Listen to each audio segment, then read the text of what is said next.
शालिनी की उम्र लगभग 28 साल की हो चुकी थी, लेकिन अभी तक उसकी शादी नहीं हुई थी। शालिनी के मम्मी पापा सरला और महेश जी ने कभी उसकी शादी के लिए कुछ ज्यादा कोशिश भी नहीं की। शाली मन ही मन चाहती थी कि दूसरी सहेलियों की तरह उसका भी घर बस जाए, लेकिन वो अपने मम्मी पापा से ये बात कहती भी तो कैसे कहती। माँ जानती है, मेरी सहेली है ना शीतल, उससे बेटी हुई है, बड़ी प्यारी बच्ची है उसकी। अरे ये तो बहुत अच्छी बात है। उसकी शादी भी तो 4 साल पहले हो गई थी ना। अब क्या कर बेटा, चाहते हैं तो हम भी यही है कि तुम्हारी शादी हो जाए, लेकिन कोई अच्छा लड़का मिलता ही नहीं। कोई बात नहीं मम्मी पापा, मैं जानती हूँ आप मेरे लिए बहुत अच्छा रिश्ता ढूंढना चाहते हैं, और अभी मेरी इतनी उम्र भी तो नहीं हुई है। अच्छा शालिनी बेटा, क्या है ना, मेरे पास नई साड़ी नहीं है और मुझे किटी पार्टी में जाना था, तो इस महीने तेरी तनख्वाह आ जाए तो एक नई साड़ी दिलवा देना बेटा। और बेटा मेरा मोबाइल भी थोड़ा पुराना हो गया है, 6 महीने से इसी को काम में ले रहा हूँ, एक नया मोबाइल ला देना बेटा। हाँ हाँ मम्मी पापा। और माँ, आप तनख्वाह की चिंता क्यों करती हैं? साड़ी तो मैं आपको कल ही दिलवा दूंगी। और रही बात आपकी मोबाइल की, तो मैं आज शाम को ही ऑफिस से लौटते वक्त ले आऊंगी। अरे भगवान सबको तुम्हारे जैसी बेटी दे, कितना ध्यान रखती है अपने मम्मी पापा का। पापा, आज आप दुकान नहीं जा रहे हैं क्या? वो क्या है ना बेटा, मेरे सर में जरा दर्द हो रहा है, इसलिए आज दुकान जाने का मन नहीं है। पापा दवाई ले लीजिए, और अगर हो सके तो चले जाइए। इस तरह दुकान बंद रहेगी तो ग्राहक आना बंद कर देंगे ना। अरे बेटा, तेरे पापा की अब उम्र हो चली है, और तू है ना हमारी कमाऊ बेटी, इतनी अच्छी नौकरी करती है, हमारा ख्याल रखती है, तेरे पापा को चिंता करने की क्या जरूरत भला है? ठीक है पापा, आप अपना ध्यान रखिए, मैं ऑफिस से लौटते वक्त आपका फोन ले आऊंगी। और माँ, आपकी साड़ी हम कल लेकर आएंगी। शालिनी के जाने के बाद क्या करे, शालिनी के लिए सच में कोई लड़का ढूंढकर उसकी शादी करवानी है क्या? अरे पागल हो गई हो क्या? वो शादी करके इस घर से चली गई तो हमारे खाने के लिए पैसे कहाँ से आएंगे? जानती हूँ वैसे भी आपको ना दुकान पर जाने में, काम करने में आलस आता है, अच्छे से पहचानती हूँ आपको। हाँ तो क्या हुआ, बेटी नौकरी करती है, जब बच्चे माँ बाप की कमाई पर मजाक कर सकते हैं, तो क्या माँ बाप बच्चों की कमाई पर थोड़े दिन चैन से जी नहीं सकते? अरे वो तो हम जी रहे हैं ना, देखा ना हमारी बेटी एक ही बार में हमें मोबाइल और साड़ी दिलाने के लिए कैसे फट से तैयार हो गई। एक दिन सरला की एक पड़ोसन अपने भतीजी का रिश्ता लेकर सरला के घर आती है। सरला बहन, ये मेरा भतीजा है प्रशांत, इसके लिए रिश्ता ढूंढ रही थी बहुत दिन से। अचानक से तुम्हारी बेटी का ख्याल आया, इतनी सुंदर और अच्छी नौकरी वाली लड़की है, मुझे तो बहुत पसंद है।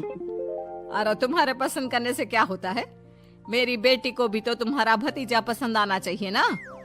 हाँ, ऐसे थोड़ी ना कि तुम्हें हमारी लड़की पसंद आ गई और हमने रिश्ता कर दिया। मेरा भतीजा बहुत बड़ी कंपनी में जॉब करता है। अंकल जी, मैंने आपकी बेटी को देखा है और वो मुझे बहुत पसंद है। हाँ, तुम्हें तो पसंद है, लेकिन हमें भी तो उससे एक बार पूछना पड़ेगा ना। तो बुलाइए ना शालिनी को, उससे पूछ लेते हैं कहाँ है वो। ऑफिस गई है और उसको आने में अभी देर लगेगी। लेकिन तभी शालिनी ऑफिस से आ गई। ये लीजिए, शालिनी भी आ गई, अब आमने सामने ही बात कर लेते हैं। आओ आओ शालिनी बेटा, इससे मिलो, मेरा भतीजा प्रशांत प्राइवेट कंपनी में अच्छी जॉब करता है। अब बेटा तुम्हें ये लड़का पसंद है क्या? देखो बेटा, सोच समझ कर हाँ करना, तुम्हारे ऊपर कोई जबरदस्ती नहीं है। मम्मी पापा, प्रशांत की जॉब और उसकी बातें सुनकर मुझे तो काफी अच्छा लगा, मैं उससे शादी करने के लिए तैयार हूँ।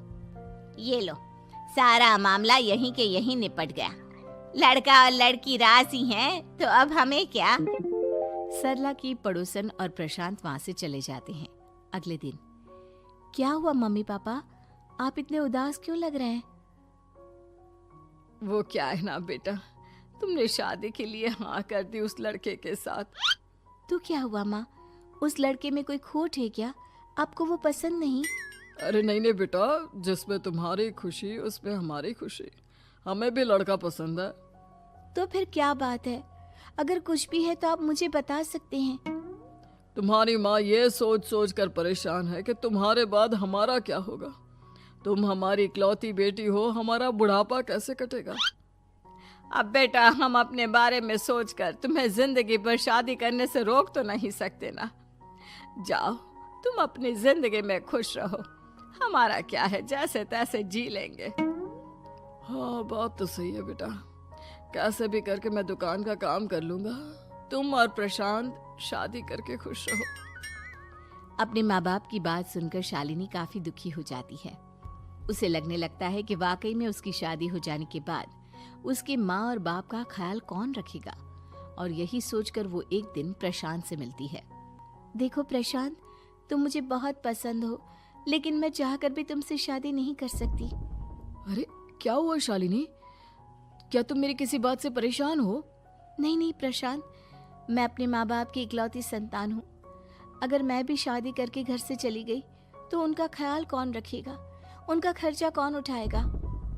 तो क्या तुम सारी जिंदगी शादी नहीं करोगी?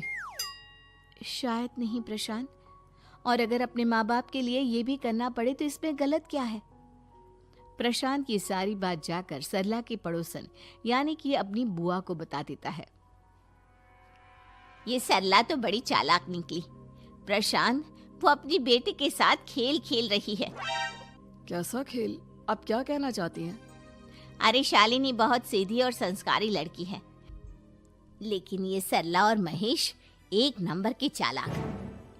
बुआ जी, आपकी बात सही है, लेकिन अपनी बेटी के साथ भला कोई क्यों चालाकी करेगा?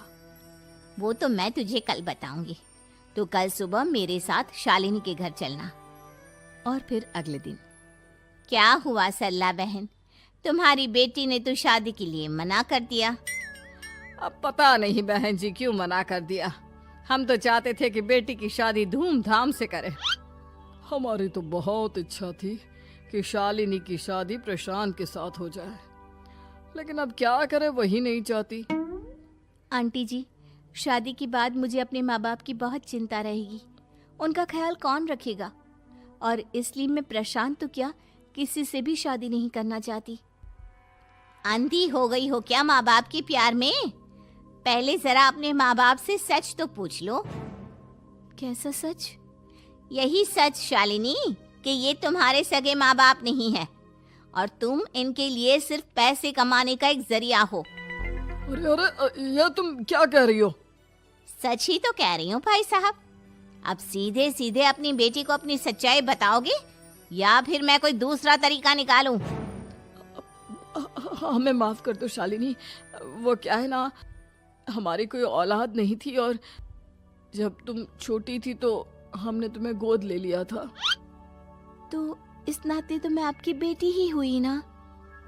लेकिन तुम्हें गोद लेने का हमारा सिर्फ एक ही मकसद था कि बड़ी होकर तुम नौकरी करो और हमारे लिए पैसे कमाओ, क्योंकि तुम्हारे पापा को काम करने में बहुत आलस आता है। और ये सच है कि हम ही नहीं चाहते थे कि तुम्हारी कभी भी शादी हो। कोई बात नहीं मम्मी पापा, आपने मुझे गोद लिया, पाल पोस कर बड़ा किया। भले ही उसके पीछे आपका कोई भी इरादा सही, लेकिन मैं आपकी बेटी हूँ। शादी तो मैं प्रशांत के साथ कर लूंगी, लेकिन उसके बाद भी जिंदगी भर आप दोनों का ख्याल रखूंगी। शालिनी की बातें सुनकर सरला और महेश को अपनी गलती का एहसास होता है और वो उससे माफी मांगते हैं।